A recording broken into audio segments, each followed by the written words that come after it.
Salut à tous les amis, on va voir un chrono de malade vintage, une marque de cœur pour moi, Tag Heuer, un modèle pas si fréquent avec un cadran rouge qui pète comme si c'était l'été indien, un cadran soleillé.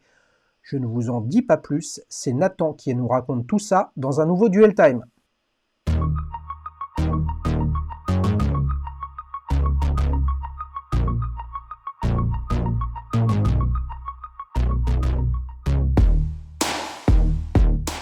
Salut Nathan, Salut Xavier, ça va?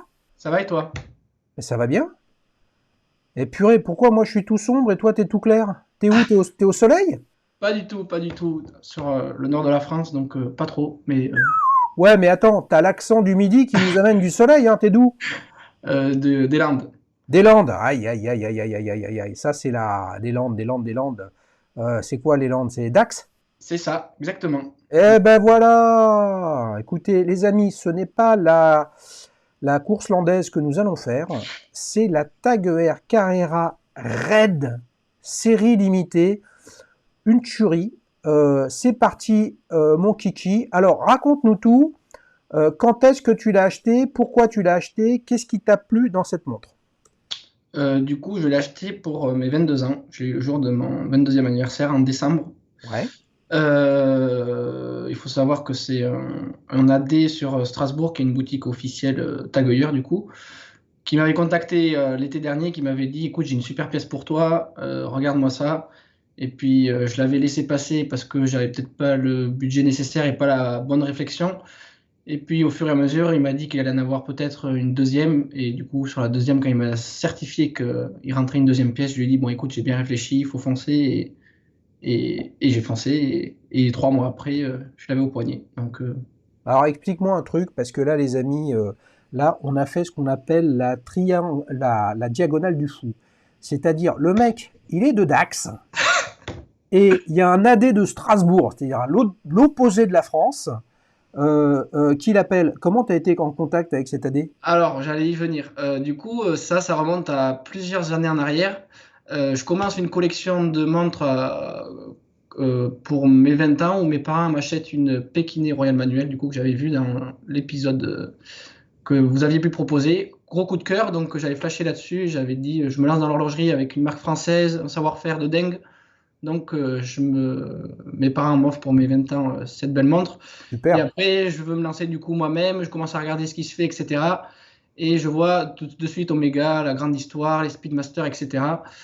Et donc, avant l'arrêt des anciennes références 1861 et 3861, du coup, j'essaye de regarder à droite à gauche s'il en reste, pénurie partout. Et mon AD, du coup, qui m'avait vendu ma Pékinais, me dit, écoute, il en reste une.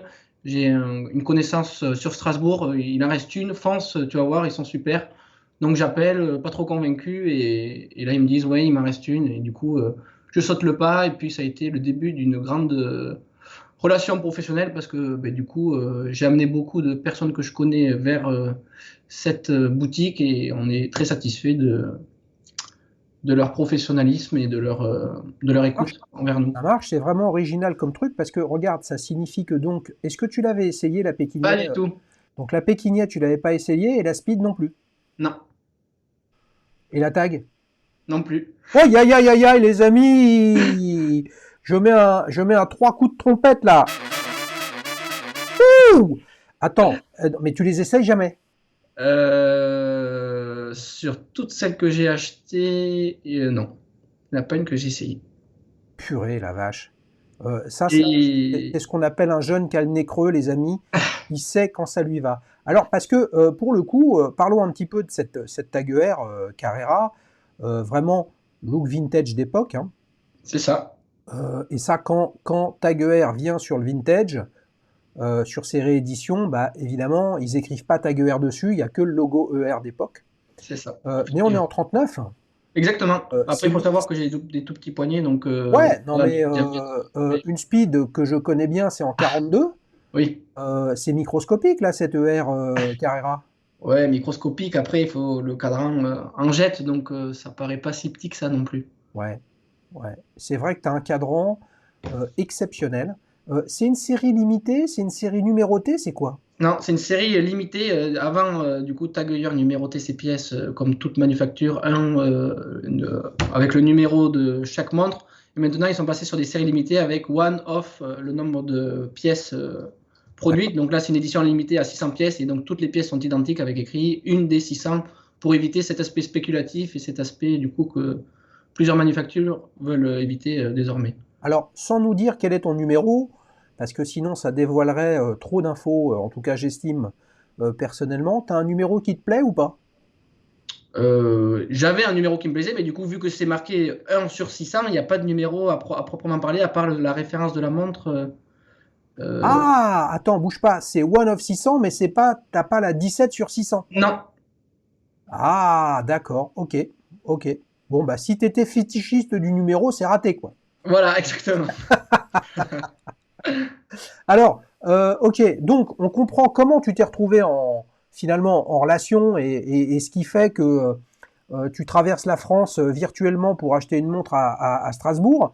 Mais qu'est-ce qui fait que tu es allé sur celle-là? Ben, du coup, un super copain a acheté ben, du coup, sur Strasbourg une Monaco, une Gulf calibre 11. Oui. Et donc, je me suis mis en relation directe avec le responsable de chez Tag, donc Quentin qui nous regarde en plus, je lui fais un petit coucou. Attends, Euh, comment ça, le responsable de chez Tag?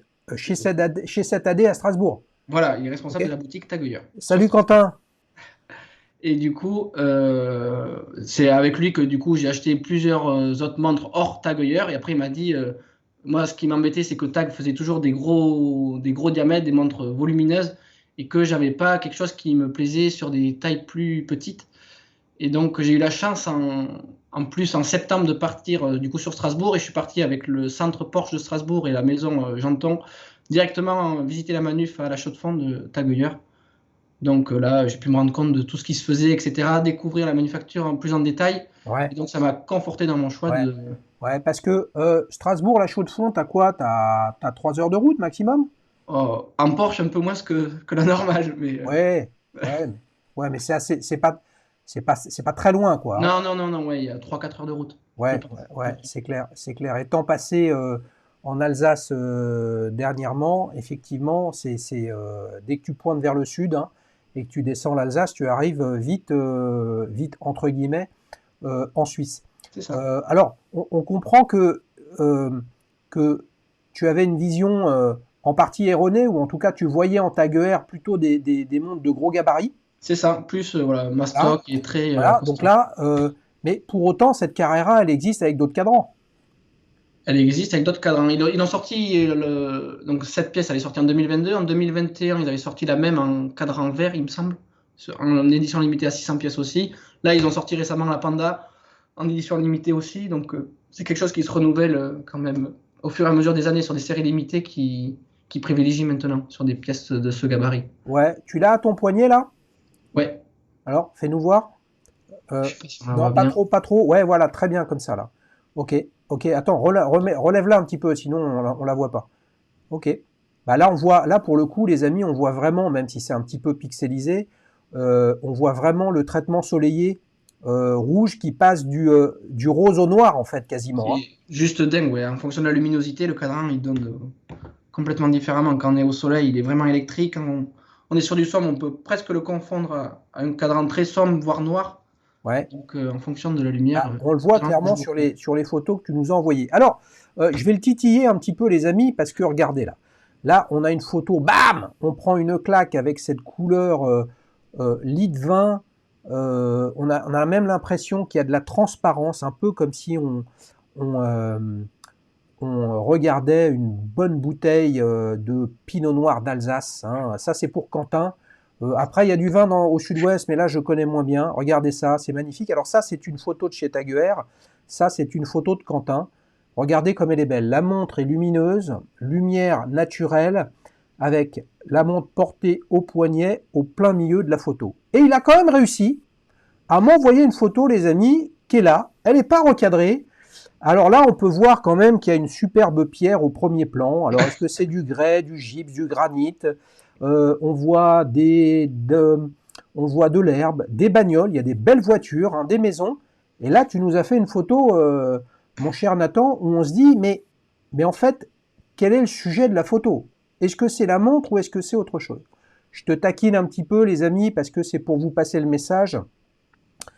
On retrouvera, parce qu'il me l'a dit tout à l'heure, on retrouvera un avis de Nathan sur cette Tiger, et bien évidemment, bah, il va prendre les photos où on voit la montre, où on voit la montre portée, où on se rend compte des couleurs, où on se rend compte du travail sur le boîtier. Alors que si on fait une photo qui est complètement décalée, bah en fait, on voit pas grand-chose, quoi. Hein? T'es Ouais. d'accord avec ça ou pas? Je suis d'accord, tout à fait. Ouais, en fait, il n'a pas le choix, les amis. C'est comme ça. Voilà tout. C'est comme ça. Alors, est-ce que tu as d'autres chronos à part celle-ci et la Speed? J'ai une Zenith Chronomaster originale en 38. D'accord, ok. Ok, donc finalement, là, j'aurais envie de te dire, 42, t'as peut-être perçu que c'était ton max ou pas? Oui, c'est mon max, max, max, max, max. Donc là, je me rabats sur des plus petits diamètres depuis la Zenith, une Tudor qui est aussi un diamètre plus petit. Je m'habitue à des diamètres entre 38 et 40 grands maximum maintenant. Ouais, je comprends. Je comprends. Tu nous as mis une belle photo en extérieur pour nous montrer le fond de boîte ouvert. Bon, alors c'est vrai que on le voit moins bien ce fond de boîte ouvert que sur une photo que j'ai récupérée sur le site de TagER. Est-ce que la masse oscillante, elle a une forme qui est supposée représenter quelque chose d'une voiture ou pas du tout? Oui, c'est le volant il me semble que c'est le volant des Porsche qui sont, en fait, c'est le calibreur 02 du coup qui est repris sur pas mal de modèles maintenant de la marque. Et ils font ça sur beaucoup de modèles qui représentent du coup, il me semble, le volant de l'architecture du volant d'une Porsche, Ok, puisque du coup, ok, partenariat ok. avec Porsche. J'imagine que c'est une Porsche, ils en sont à 911, 992 aujourd'hui et pas la Porsche Cayenne, quoi. Hein? C'est plutôt le sport automobile qui est véhiculé par cette Carrera. Alors, dis-nous un petit peu sur cette montre, quel est le petit détail qui te plaît le plus? Le petit détail, après, alors du coup, si on reste sur le calibre, il y a la roue à coulonne qui est coloriée ou du moins repeinte en rouge, du coup, qui rappelle le cadran, tous les petits indices rouges sur le calibre qui font, mais du coup, rappel au cadran et qui font des petits détails assez sympas. Et après, du coup, c'est surtout aussi ce rouge pétant où on a l'absence de guichet date très épuré, donc qui passe vraiment même comme une dress watch, j'ai envie de dire, parce que du coup, plus petit diamètre, un cadran très épuré et très bien travaillé. Et après, du coup, ce fameux œilleur qui représente du coup l'histoire de la marque. Ouais, ouais. Donc, on Mais est est-ce que sur. ça veut dire que c'était aussi cette dimension, enfin dress watch entre guillemets, subtile que tu recherchais avec ce chrono? Parce qu'un chrono, ça peut être super radical, euh, très très tool watch, comme l'a été historiquement la Speedmaster. Et puis là, on a quelque chose on a un peu un chronographe de salon, même si dans tous les cas, le chronographe, ça reste quand même pas le truc le plus utilisé de la planète, quoi. C'est sûr. Mais du coup, non, là maintenant, je fonctionne plus au coup de cœur. Au début, j'étais plus à la recherche de montres, du coup, sur le fait d'être rassuré en ayant des montres cadres, des trucs historiques. Bon, du coup, une Omega, une Zenith pour le côté historique, etc. Et du coup, quand j'ai voulu cette montre, c'était vraiment le coup de cœur, le cadran rouge qui était très peu porté, qui était très peu vu encore. Et voilà, faut oser porter un cadran rouge qui pète comme ça en jette. Ouais. Je suis d'accord avec toi. Alors, on le verra dans quelques minutes. Je t'ai préparé, Nathan, trois alternatives à cette Carrera et je t'ai trouvé des trois Coronos au cadran rouge. Et c'est vrai que ce rouge comme ça qui pète, qui claque, bah, c'est quand même moins fréquent que les cadrans verts, Voilà. les cadrans saumon par exemple, qui sont assez en vogue. Sans parler, les amis, du fameux bleu ciel très clair d'une célèbre marque américaine où on a de plus en plus de montres de ce type-là. Là, je trouve que c'est assez original, C'est ça. ma foi, et ça c'est bien d'être salué. Si tu devais lui la résumer avec un adjectif et un seul, Nathan, ce serait lequel? Je dirais qu'elle est électrique. Ouais, ça mérite un coup de trompette, ça, hein. Bah oui, regardez ça, franchement, là. Si là, on n'est pas électrisé par la luminosité et la couleur, là, c'est que vraiment, on n'y met pas du sien. Je me pose la question, j'ai un petit doute, je suis pas sûr de le voir sur les photos.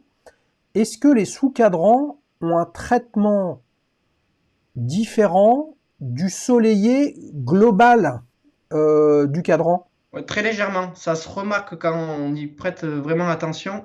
Et c'est très léger, mais on voit vraiment oui, cette applique qui est légèrement différente et ce rouge qui est j'ai l'impression un peu plus foncé ou du moins ouais, une Ouais, teinte qui est un ouais, peu différée. mais ces sous-cadrans, ils sont pas eux-mêmes soleillés? Non, Non, non, ok, il n'y a que le cadran qui est vraiment ensoleillé et après, du coup, on voit ces distinctions avec les sous-compteurs qui ne le sont pas. ok, ok, ça marche, ça marche, ça marche. Bah écoute, c'est une bien belle pièce. Elle est, je l'ai vue affichée à 6 000 € sur le site internet de la marque, mais il n'y en a plus. Non. Ça veut dire que ça y est, ils ont tout vendu? Mais du coup, elle était au mois de juillet, elle était à 6200 et des brouettes, il me semble, Ouais. avant que TAC fasse cette augmentation. Et du coup, elle était passée à 6550. Ah, Et ok. donc, Les en amis, je l'ai mis France, à 6 000 €. Peut-être que c'est erroné, mais de toute façon, si tu en veux une, soit il y a un AD quelque part dans le monde qui en a, ou alors il faut aller sur le seconde main. voilà, en boutique officielle, je sais que du coup, là où je l'ai acheté, il y en a eu que très peu. Et oui, mais maintenant, elle se retrouve très rarement et très difficilement sur le marché de la seconde main. Ouais, mais sauf Nathan, sauf si on appelle Quentin chez Janton, quoi. Voilà, exactement. Eh Dis ouais, vite fait parce de que ma part et tu seras bien servi. attends, Quentin, on se connaît pas, mais j'en suis à pas loin de 300 invités de partout en France. S'il y a bien un AD qu'on connaît, c'est Janton. Hein. Je donne pas le nom des autres parce que là, c'est pas le sujet, mais Janton, c'est The AD, l'un des AD en tout cas clés dans l'est de la France. Rends-toi compte, mon cher Quentin, tu as même des clients de Dax qui viennent t'acheter des toquantes. Si ça, c'est pas un truc de malade, je me demande bien ce que c'est. Donc là, tu l'as eu. Non, c'est la Pékinière que tu as eu pour tes 20 ans. C'est ça. Et celle-ci, tu nous as pas dit quand tu l'as eu, il y a combien de temps exactement? Du coup, j'avais fait un acompte au mois de septembre et je l'ai eu que 3 mois après. Du coup, il a réussi à me la livrer le jour de mes 22 ans. Donc, je l'ai eu début décembre 2022. Soit il y Début a décembre 3-4 mois. 2022. C'est Et ça. donc, depuis un petit peu plus de 3 mois, 4 mois maintenant, c'est devenu la montre que tu portes le plus ou pas? Ouais, j'alterne énormément parce que du coup, j'ai la chance d'en avoir un peu plusieurs. Ouais? Mais il faut dire que oui, j'ai du mal à passer une semaine entière sans la porter au moins un jour, quoi. Donc oui, je l'ai porté déjà beaucoup sur le mois de décembre, plusieurs jours d'affilée pour me rendre compte de ce que c'était. Ouais. Donc, elle a réussi à faire son trou. Exactement. Ah, c'est super. Assez paradoxalement, je vois pas tant de tagueurs que ça sur la chaîne. On a eu dernièrement justement une autre Carrera en partenariat avec Porsche. Je sais pas si tu te souviens, J'ai vu. intégralement noir avec les index et une partie de la lunette jaune et le traitement du cadran qui donne le sentiment d'être un petit peu en asphalte.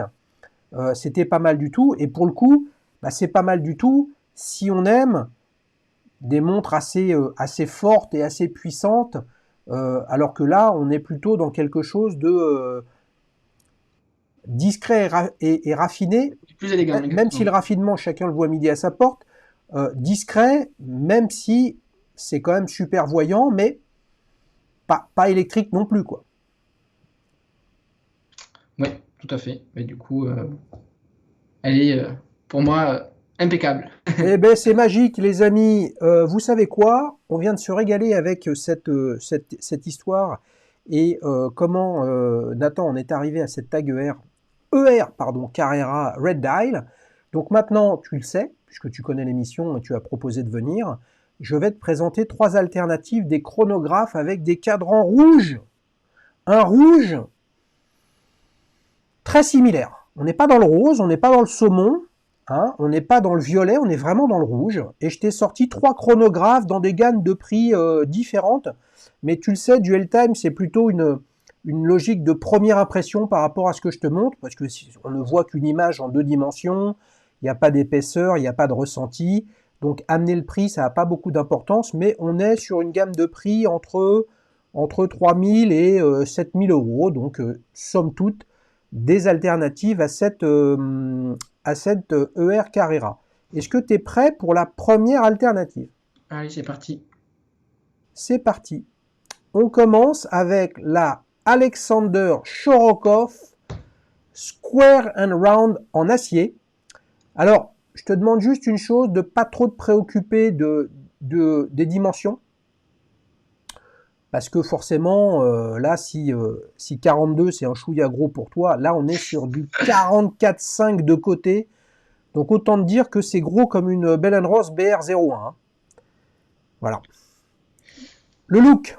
Le look, du coup, qui ressemble énormément du coup sur les axes principaux à ma tag, même si du coup on peut noter quand même des légères différences du coup sur le côté diamètre où on s'abstient. Les aiguilles qui me sautent directement aux yeux. Je sais pas, cette couleur blanche qui saute aux yeux par rapport au cadran rouge. Sous contour noir, non, dans un look général, j'aime bien. Ces poussoirs aussi arrondis sur le côté, comme ça, qui sont très élégants, malgré la taille de la montre. Ouais. T'as pas l'air convaincu? Cette différence, non, c'est surtout sur la forme du boîtier, ces chiffres arabes avec surtout ce 60 à 12 heures là qui est vraiment très marqué. Ah, ça, pour le coup, tu peux, si tu connais pas, je connais peu, hein, mais souvent je les vois passer quand je réfléchis à qu'est-ce que je vais mettre dans Duel Time. Quasiment toutes les montres de chez Shorokov, tu as le 60 comme ça en très gros. C'est un peu un signe distinctif.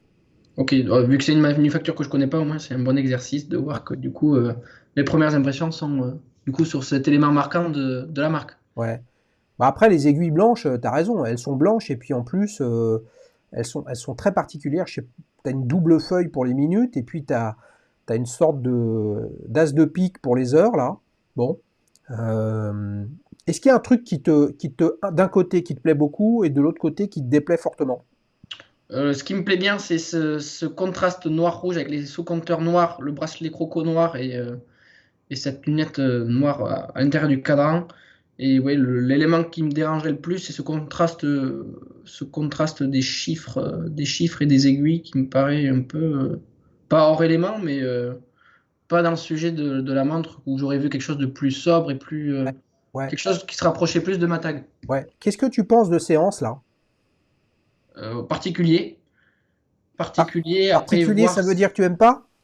Si, c'est pas que j'aime pas, c'est que après voir comment du coup ça paraît déjà, bon, du coup, vu que la taille massive du cadran doit être quelque chose au poignet, en rajoutant en plus séance, ça doit rajouter de la lourdeur et de l'épaisseur, donc ça se conviendrait bien à un poignet très fort, quoi. Hmm, hmm. C'est quelque chose qui personnellement me conviendrait pas du coup, mais Ouais. c'est pas quelque chose qui me gêne en soi. Imagine là en 38. Est-ce que tu vois, tout à l'heure on parlait un peu de ta Speed qui est une tool watch historiquement, ton chrono ER Carrera qui est un chronographe de salon. Est-ce que là on n'est pas sur un chronographe pour illustrer les choses dans le bon sens du terme d'opérette, c'est-à-dire il est folklorique à plein des aspects, les aiguilles, la forme des anses, ces boutons qui sont rectangulaires mais très arrondis. Mm. Euh, bon, on pourrait se demander comment on peut faire un chronographe comme ça, mais est-ce que ça fait pas son charme justement? Si, c'est sûr que ça marque de suite à l'œil quand on voit cette forme de boîtier, ces spécificités qu'on ne voit pas généralement. Donc ça nous saute de suite aux yeux et c'est vrai que ça a son charme dans son style et c'est quelque chose qui est peu vu. Ouais. Donc ça D'où saute aux yeux et ça ouais. paraît. D'où le nom du modèle Square and Round. On est un rond dans un carré et un carré très arrondi. Ma foi, bon. Combien tu lui mets de 1 à 5, mon cher Nathan? Je veux pas être trop sadique. Non, 3 sur 5. 3 sur 5 pour la Alexander Shorokov, les amis, Square and Round. Effectivement, une montre qui a beaucoup d'originalité, peut-être trop. Prêt pour la deuxième alternative? C'est parti. Là, on a quelque chose de plus connu. Il fallait quand même que je mette un petit peu du mainstream aussi face à la tienne. Là, on a le célèbre Portugaiser, hein, le chronographe de chez IWC, qui en a décliné vraiment de beaucoup de sortes, qui il y a 2 ans a sorti un calibre manufacture en remplaçant le 7750 Valjoux qui équipait ce chronographe depuis son lancement. Qu'est-ce que tu en penses? Magnifique. Je me revois à quelques éléments près sur ma tag, avec déjà ces entrecornes, ce bracelet croco, ce cadran rouge profond, hyper élégant, hyper chic. Non, après, du coup, vu que je connais du coup, assez bien les modèles et les tailles de boîtier, vu que j'ai eu la chance d'en essayer plusieurs, c'est quelque chose qui est un peu plus conséquent au poignet, donc différent de ma tag, mais c'est quelque chose qui est vraiment très bien réussi, je trouve. Très honnêtement, dans un monde qui n'existe pas, tu n'aurais pas ta ER Carrera. Cette portugaise ferait un 38 ou un 39. Ah ouais, je réfléchis pas et je la prends de suite. Et oui, et je me pose la question, peut-être qu'ils l'ont fait par le passé, mais je ne crois pas. Parce qu'en plus, toute la gamme portugaise a comme caractéristique d'avoir une lunette quasiment inexistante, qui fait qu'en fait c'est un 41, mais au porté c'est vraiment une grande montre. C'est ça. Même pour moi, elle est un chouïa grande, tu vois. Enfin, je le trouve, hein. Après, quand on aime avoir une grosse montre sur son poignet, chacun ses petits problèmes, comme je le dis toujours. Mais moi, je me dis que là, il viendrait avec un cadran de petite taille en 38, là. Ça ferait un tabac, mais honnêtement, ça changerait pas le fait que nos petits besoins d'Européens microscopiques avec des petits poignets, c'est pas là qu'est le marché aujourd'hui. Oui, c'est vrai. Donc quand ils sortent des modèles, on le voit bien, hein, toutes les marques, quand ils signent des nouveaux ambassadeurs, ce sont des ambassadeurs principalement du Moyen-Orient et d'Asie. Oui. Voilà. Parce que la puissance des marchés asiatiques et moyen-orientaux, de la Chine, etc., font que les produits qui sortent, il faut qu'ils répondent à une demande. Et la demande principale, c'est moins les US, encore moins l'Europe, c'est plutôt l'Asie. Donc, est-ce que toi, tu vois, j'aimerais avoir ton avis là-dessus, on fait une petite digression, est-ce que tu crois au fait qu'il y aurait, au conditionnel, un retour vers des petits formats? Chez IWC? Non, de façon générale. Ben, en tout cas, j'espère. Si peut-être tu le crois pas, j'espère et je pense que Mais la fais de la demande. muscu. Comment? Faut faire de la muscu. Ah, c'est ça. Mais j'ai une partie qui est compliquée à grossir, malheureusement, le poignet. Mais non, je pense parce il y a de plus en plus de personnes qui souhaitent avoir des montres plus chic, plus petites et plus élégantes.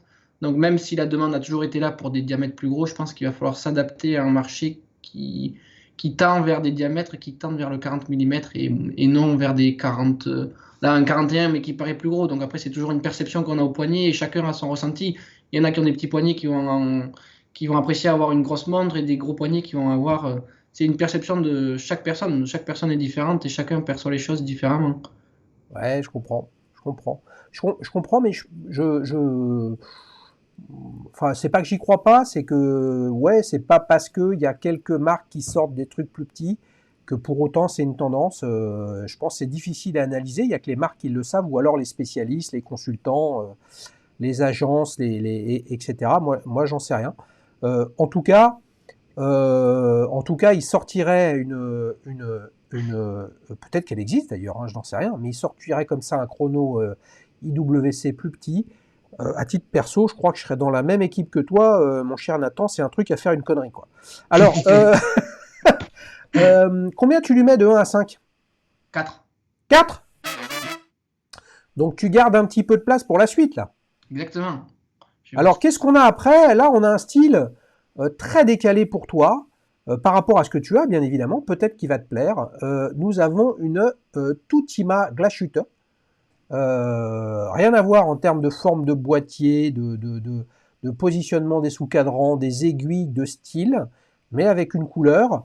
Là, pour le coup, on est plus proche du Pinot Noir d'Alsace, encore plus que tout à l'heure avec ta ER Carrera. Alors, comment tu la trouves, celle-ci? Je la trouve réussie dans son ensemble. Il doit y avoir, bon après la photo ne la met peut-être pas trop en valeur, un travail sur la lunette et sur la forme du boîtier où on a l'impression qu'il y a des perceptions en 3D où il doit y avoir je pense, des jeux de contraste. Alors, Euh, le boîtier est assez facetté, hein. C'est une photo qui vient de la marque. Et le boîtier, quand tu vois, il est effectivement facetté.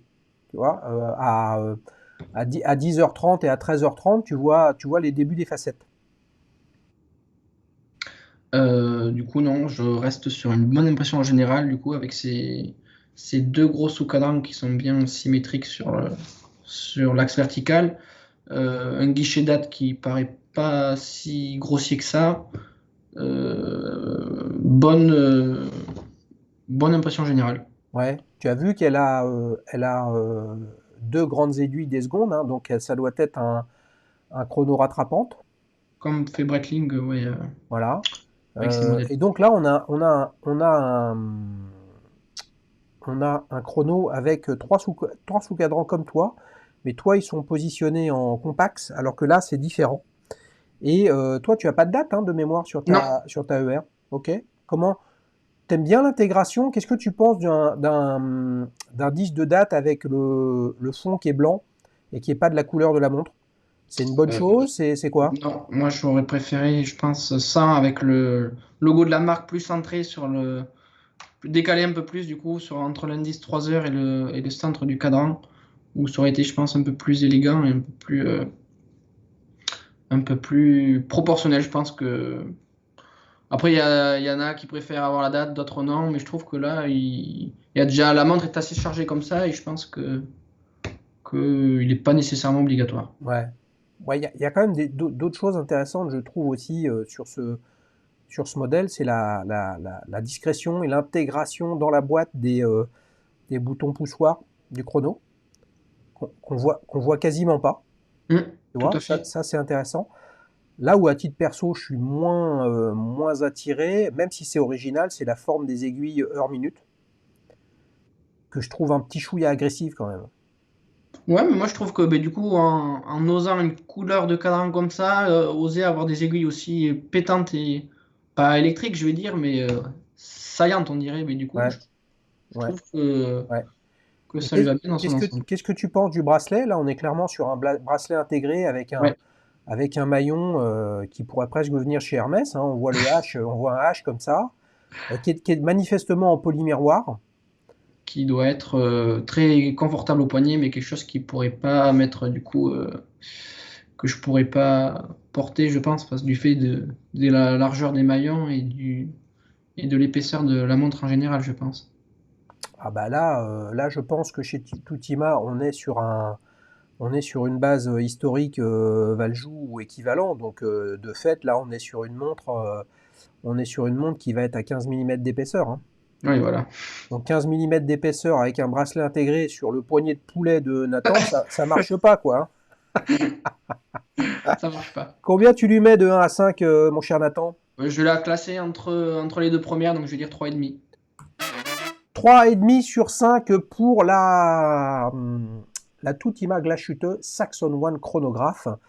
Les amis, on récapitule. Qu'est-ce qu'on a vu aujourd'hui? On a vu et on a eu le décryptage de Nathan avec sa Tag ER. Alors c'est une Tag ER, mais elle est labellisée ER Carrera Red Dial, série limitée. Bien belle, un petit chrono en 39 mm. Après, nous avons eu comme alternative la Alexander Shorokov Square and Round, effectivement bien plus importante, mais le sujet c'est l'esthétique, c'est la réflexion, c'est la discussion. Et là, tu as mis un 3 sur 5. Puis l'inévitable IWC Portugueser Chronograph à 4,5 sur 5. 4,5 4 ou sur 5. 4? 4, 4 4. sur 5. Et ouais, et là nous avons un 3,5 sur la Tutima Glashütte Saxon One Chronograph. Bon bah c'est pas très compliqué les amis que de dire, et finalement est-ce une surprise que le gagnant de ce duel time pour Nathan, c'est la IWC portugaise. Moi j'avais envie de la mettre parce que très clairement c'est le modèle que j'avais en tête spontanément avec un cadran rouge. Moi, je pensais à d'autres choses. Je pensais que tu allais partir sur autre chose. Ah, alors Mais, dis-nous, j'aurais pu partir sur quoi? je pensais que tu allais mettre la Breitling Top Time Corvette qu'ils ont fait avec un cadran rouge Ouais, l'année dernière, il me semble, ouais, qui est ouais. sorti. Ouais. Et qu'est-ce que ça aurait changé sur ta note? Sur la note de l'IWC, Non, non, non, excuse-moi. Quelle note tu aurais mis à cette Breitling Top Time? moins bien classé que la IWC. Ah, ok, ok, et quoi d'autre? Après, non, ce que je peux dire sur la montre, bah, du coup, on n'est pas sur le calibre phare de chez Breitling, on est sur des proportions aussi un peu conséquentes par rapport à ma tag, Ouais, même si c'est Je pense que c'est une montre qui s'adresse à des possesseurs des possesseurs de montres Breitling et des gens qui sont déjà inscrits dans la marque. C'est pas quelque chose où on va se dire on va aller acheter cette Top Time si on n'a pas. Or que cette tag, j'en ai pas, j'en ai pas dans ma collection et c'est quelque chose où j'ai pu, je pense, m'identifier. Bah oui, et puis pour le coup, Tag, ils ont relancé notamment la collection premier, justement pour aller chercher des clients en dehors finalement d'un monde de fans d'aéronautique, de pilotes, etc., qui est pas si important que ça, tu vois. Et bon, aller chercher une Navitimer en 46, c'est quand même pas mal. Et même s'ils la font en plus petit, ça reste quand même extrêmement chargé comme montre, tu vois. C'est sûr. Alors tu disais, donc il y avait cette Breitling Top Time, et tu pensais à une petite dernière pour la route et les amis abonnés là? Cadran rouge, non. Après, non, tout rien à voir sur une Moonswatch, peut-être, une collaboration sur la Pluton, peut-être, où il y avait ces sous-compteurs rouges qui me. Ouais, mais là j'aurais été en dehors ça aurait pas été vraiment une alternative, ça aurait été C'est sûr. intéressant de te faire réagir. Tu en penses quoi toi de la Moonswatch? Ben, j'en ai une, j'ai la Sun, du coup, que je Ouais. mets pour aller à la plage sur un rubber tout jaune, du coup, où je reste cadran jaune, rubber jaune, qui me procure du plaisir sur le fait que c'est une montre, du coup, que je porte sans me prendre la tête. Voilà, je suis à la plage, Et, dans les Landes, je mets la petite Moonswatch et on est bien. et elle claque au soleil. Exactement, ouais. Voilà, on est sur. Par contre, faut pas aller se baigner avec, parce que Non. sinon t'es cuit. Ouais. Bon, on s'est régalé les amis. Nathan, un grand merci pour ta participation. Mais merci à toi de m'avoir reçu. Bah oui, c'est toujours un grand plaisir de voir de la diversité. Juste avant, Nathan, j'enregistrais avec quelqu'un qui avait mon âge, donc globalement l'âge de ton père, sur une montre où on a fait un duel time sur le côté plongeuse extravagante et radicale. Donc autant me dire, pas du tout ton format de montre. Et c'est ça qui est génial, les amis. Quel est le rapport là-dedans? Bah, ça nous bronze le cerveau et ça nous fait un grand plaisir. Nathan, merci beaucoup. Merci à toi. Pour participer, vous remplissez un formulaire sur www.dailyshoes.fr. C'est aussi simple que ça. Et si vous voulez partager votre avis sur la plateforme Dailyshoes, www.dailyshoes.com, vous y retrouverez des centaines et des centaines d'avis sur plus de 200 marques. 200 marques, Nathan, ont déjà un avis sur la plateforme.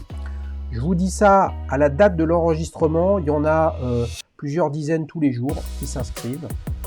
Voilà, le TripAdvisor des montres est à votre disposition sur www.dailyshoes.com. Salut Nathan, à bientôt. Salut Xavier, merci. Salut, ciao.